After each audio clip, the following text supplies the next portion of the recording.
This point is Fallon point. If you are eating less and putting on more weight, ये Fallon point है.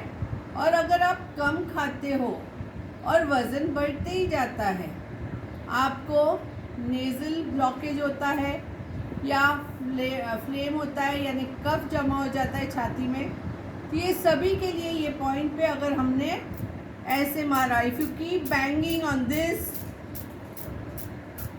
for 5 minutes, keep banging for 5 minutes twice a day, and you will see that your cough and you start reducing also. Bye.